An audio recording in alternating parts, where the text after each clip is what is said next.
Any drunk donkey, any drunk donkey can show a European mark.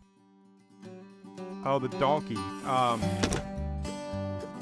had a local meteorologist up in South Carolina call me that on air.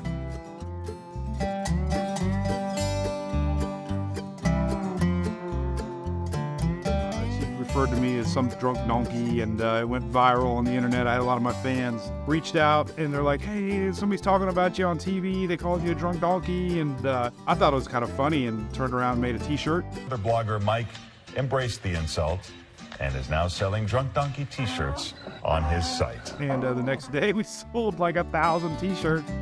It's kind of become our motto, unofficially Drunk Donkey, Mike's weather page.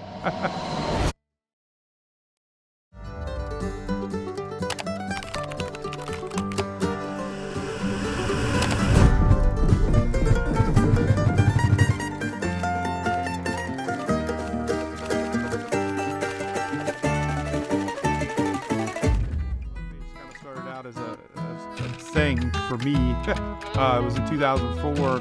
We had 4 hurricanes that year in Florida, and there was absolutely nowhere on the internet to find information. So I was learning a little bit of HTML in college, and I was like, oh, make me a web page. And growing up in Florida, you know, a lot of my outdoor activities growing up, I raced radio control cars. So when I was younger, I would race 4 or 5 times a week when mom and dad dragged me around, and of course, you know, paying attention to weather. You had to make sure you can't race these little RC cars when it was raining outside. So, you know, I think Dad and my granddad used to track hurricanes when, you know, with the old public style tracking maps with a pencil. So weather's always been in our family blood, I guess. And involved with those RC cars got me connected with NASCAR. I grew up with NASCAR, and, you know, started meeting some guys that raced RC cars that were involved with NASCAR, and finding out how much weather was related to the car setups and tracks, and had a lot of tracks start reaching out to me. I actually used to have a NASCAR weather page that was linked to J-Ski.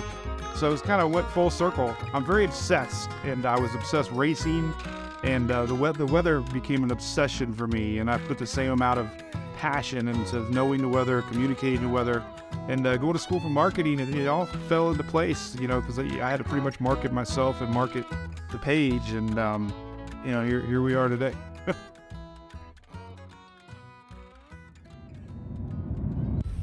All right, this is Mike here, Mike's weather page, and we are driving along the Gulf, and the Gulf is angry. It's coming up.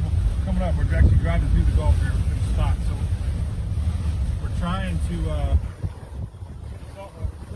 Before I didn't really cover any sort of storm chasing or post storm, so I think where I'm evolving to is, you know, not so much pre-storm coverage. That's always going to be there, but being there in the storm and being there after the storm more to show you recovery efforts and just paint a better picture of what these storms can do.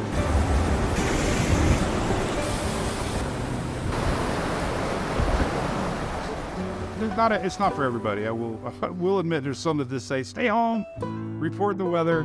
There's several reasons. One is it's helped me tremendously explain to people the damages, the effects that I talk about, and I've heard it so many times. Somebody will be watching my coverage and they'll be like, you went right by our house, or you went by our cousin's house, or it connects people, and for some reason people love to see someone in the heart of the storm while they might be evacuated, see things unfolding because we couldn't be there.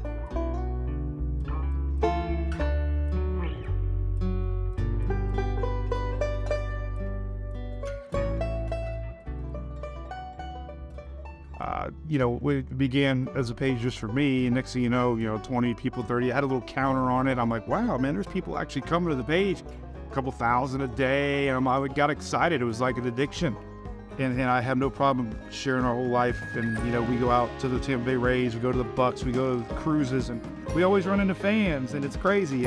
We find out we're all kind of cut from the same mold.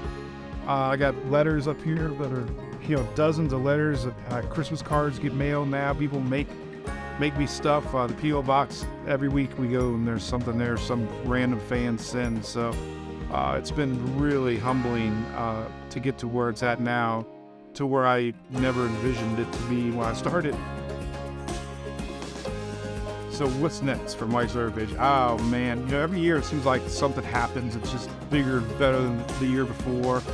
This year we just had that, Daytona 500 with the race car out there, which I never dreamed to have the support of the state of Florida and local EOC, and to thank Firman Power Equipment for all the partnership that we have. And it's a big part of storm prep and having these storm supplies. So we're here for you before storm and after a storm.